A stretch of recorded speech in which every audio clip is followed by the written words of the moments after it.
Hey everyone, it's Steve from Average Joe's Fantasy Football, and we've got your Week 2 QB Start Sit edition. All right, so this is going to be really kind of some recommendations. We got your obvious starts in here for you guys. Week 1 is already finished. Again, let me know in the comments down below if you guys felt there were some good surprises or maybe some disappointments, a la Aaron Rodgers. But let us know if you guys found maybe some diamond in the roughs. Hopefully our videos have helped you guys in the past to help get you guys set up properly for this week. And you guys got a victory. Let us know again if you guys got those victories.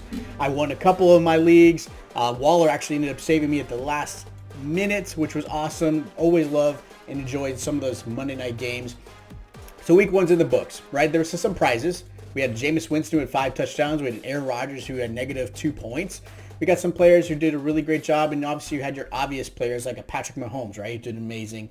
So this could be a little bit of a different type of, I guess you would say, week 2 start and sit, only based off the fact that there's not as many players that I would say are some great starts, but I do have some really good recommendations. Obviously, we have your obvious starts, and then, of course, some sleepers that might, maybe pull off a little victory for you guys.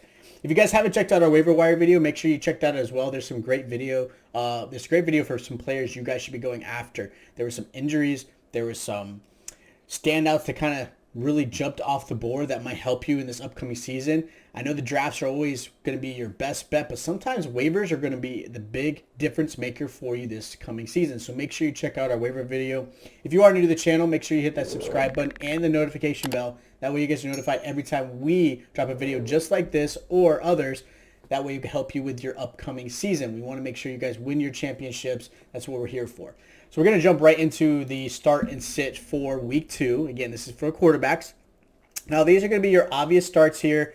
I'm not going to go to in-depth detail with these particular players. These are guys you should be starting no matter what at this moment who they play, okay? These are guys that are going to perform for you. Some of these guys did an amazing job that I felt, look, there's no reason to bench them, all right? So these guys should be your starters, all right? Now, hopefully you guys have them, but if not, I'm going to talk about some starts. So this is going to be a little odd, right? I'm going to say this is a must start this week.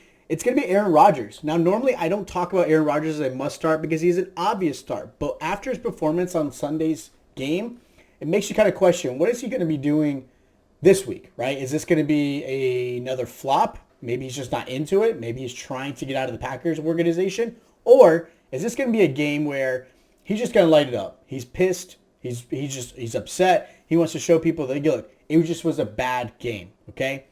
So he's going against the Lions, who were the 23rd against the pass so far this season. I know it's only one game, but they did give up a lot. They also gave up 21 points to the 49 quarterbacks, and I mean quarterbacks because Trey Lance and Jimmy G both played.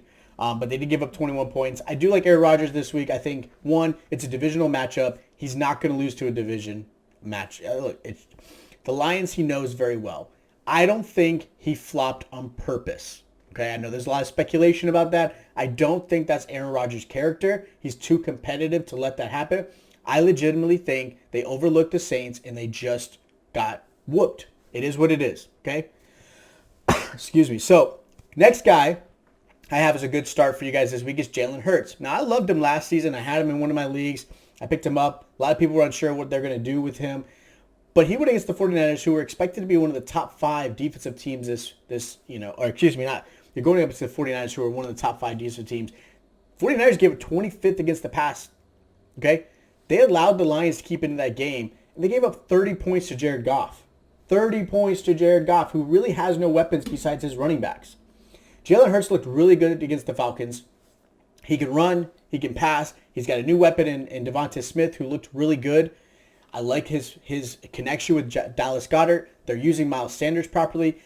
It's a little scary as a Cowboys fan. The Eagles actually looked really good, surprisingly, where everyone thought they were going to be the bottom of the NFC least. I hate to say that word, but it is the truth. All right?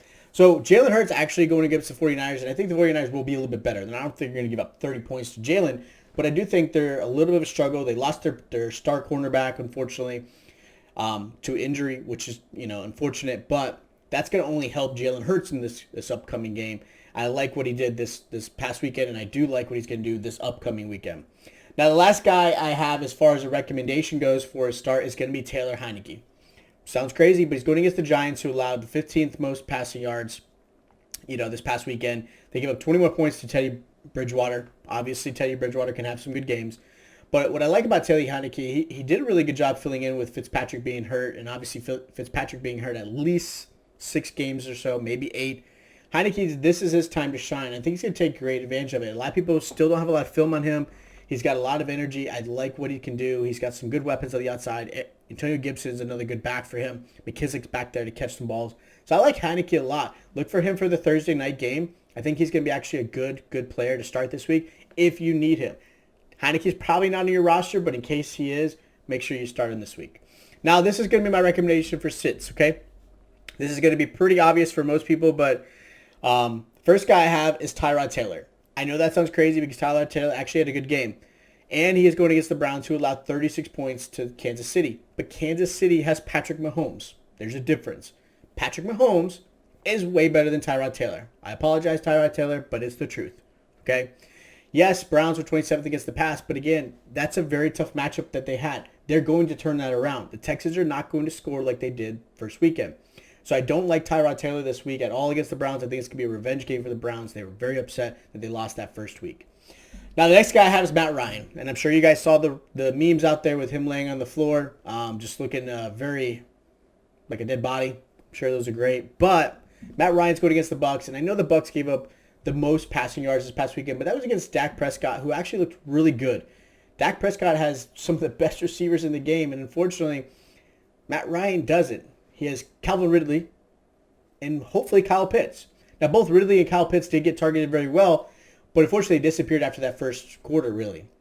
So I don't expect them to do well. It is a divisional game. Tom Brady's not going to he's going to let Matt Ryan remember everything he's ever done to him, okay? Matt Ryan also only had 4 points in the first week against the Eagles, and the Eagles' defense was not expected to be really good, so I don't like Matt Ryan a lot. The next guy I don't trust this week, who I did have at the start of last week, who did really well, I don't have Kirk Cousins as a start this week. Cardinals are a really good defensive team. You saw Chandler Jones put up 5 sacks against the quarterback. 4th against the pass this weekend. They gave up 12 points to Tannehill, which everyone, including myself, thought Tannehill was going to look really good this season. And I do still think that, but they had a really rough start. That passing game did not look really good. And they played far behind, which didn't help that Tannehill still didn't look really good. So I don't like Kirk Cousins this week. I think it is going to be more of a shootout again, but I don't think Kirk Cousins will really take advantage of it. You saw some drop balls from Justin Jefferson. Adam Thielen looked really good. That's really it. Dalvin Cook was kind of right? So I do expect this game to be more of a shootout, which is going to take away Dalvin Cook, which will help, obviously, Thielen and Justin Jefferson as far as some good options, but I don't like Kirk Cousins as a good start this week. Now some sleepers. These are some guys that I think will actually be pretty good for you. First guy I have is Jameis Winston. What a shocker, right? Now, I'm not expecting Jameis Winston to have another 5 touchdown game, but I do expect 2 to 3 touchdowns. He's going against the Panthers, who were 10th against the pass. They did really good. But I think, again, he's been in this division for a long time. He knows what the Panthers are like. I like Jameis Winston's fire and energy. I like that he's actually going to be able to throw down the field, which is something that New Orleans has been missing for a while there. A lot of short passes with Drew Brees' arm strength not quite like Jameis Winston. So I like Jameis Winston as a good sleeper, and I'm sure you guys went after him in the waivers. Again, if you didn't, make sure you check out our video. The last guy I want to talk about as a sleeper is Jared Goff. Look, Jared Goff put up way more points than I expected. He put up 30 points against the 49ers, who were expected to be top 5 in defense. Packers are 3rd against the pass. Part of that had to do with the fact that they were losing so bad they really didn't need to pass. But they allowed 5 touchdowns to Jameis Winston, who had 38 fantasy points. Goff had 30 again. Remember that. I do think Goff will probably have a good 18 to 25 points. I do expect him to pass a lot. Jair Alexander wasn't as good as I thought he was going to be this past week. I mean, they again did a good job against the pass, but that defense just struggled big time. And I think with those 2 running backs back there with Swift and Jamal Williams, they're going to really kill them through the ground, and it's only going to open up the play action, which will help Jared Goff a lot. So I like him as a sleeper. So hopefully this starts the video helps you guys with this upcoming week. Again, let us know if you guys won this past weekend. Let us know who were your surprise players or maybe some disappointed players in the comments.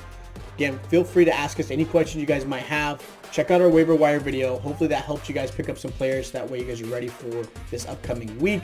If you are new to the channel, make sure you hit that subscribe button. Also hit that like button. It greatly helps us with the algorithm and YouTube. Also, if you have questions, feel free Follow us on our socials. Hit us up on Twitter. Hit us up on Instagram. Hit our DMs. We'll gladly answer any of your guys' questions, whether it be trades, waivers, who should start, and we'll be able to help you guys out with that. And with that said, I'll check you guys next time.